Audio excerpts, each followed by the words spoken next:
Air-to-air combat is the engagement of flying machines in warfare in which one or more aircraft tries to destroy one or more other aircraft. The Korean War saw the greatest amount of air-to-air combat since World War II. During the war, the United States claimed to have shot down around 700 fighters. After the war, the USAF reviewed its figures in an investigation code-named Sabre Measure Charlie and downgraded the kill ratio of the North American F-86 Sabre against the Mikoyan-Gurevich MiG-15 by half, from 14 to 1 to 7 to 1.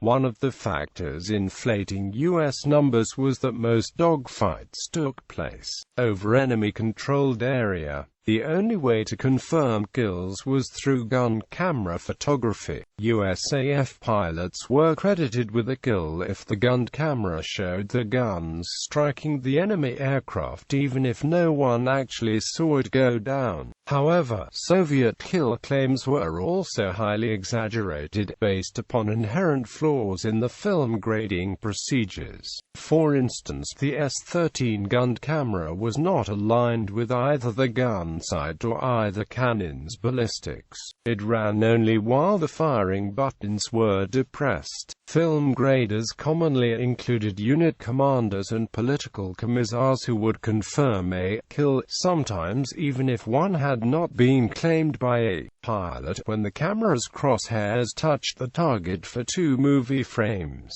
During the first 16 months of combat, Soviet VVS units claimed 218 F-86s destroyed when only 36 had been lost. This results in a 600% inflation rate in victory credits over actual Sabres destroyed. The Vietnam War saw a move away from cannon fire to air-to-air missiles. Although U.S. forces maintained air supremacy throughout the war, there were still occasional dogfights and several U.S. aces. The North Vietnamese side claimed the Vietnam People's Air Force had 17 aces throughout the war, including Nguyen Van Coc, who is also the top ace of Vietnam War with 9 kills, 7 manned aircraft and 2 UAVs. During the 1947 conflict over Jammu and Kashmir, the Indian Air Force did not engage the Pakistan Air Force in air-to-air combat. However, it did provide effective transport and close air support to the Indian troops. The Indo-Pakistani War of 1965 was the first time the Indian Air Force actively engaged an enemy air force. By the time the conflict had ended, India lost between 65 and 75 aircraft and Pakistan lost between 20 and 43.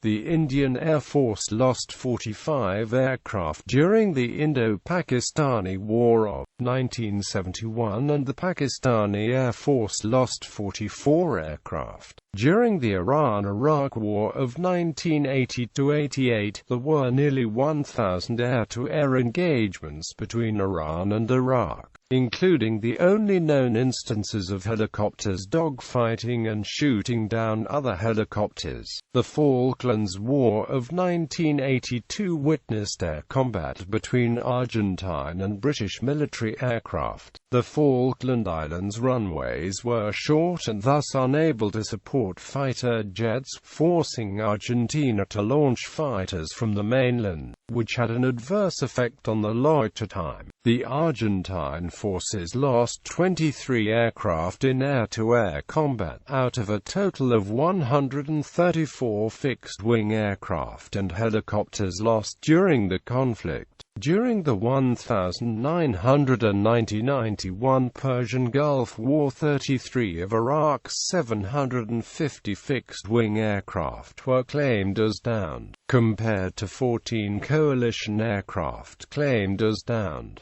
Aircraft lost to air-to-air combat.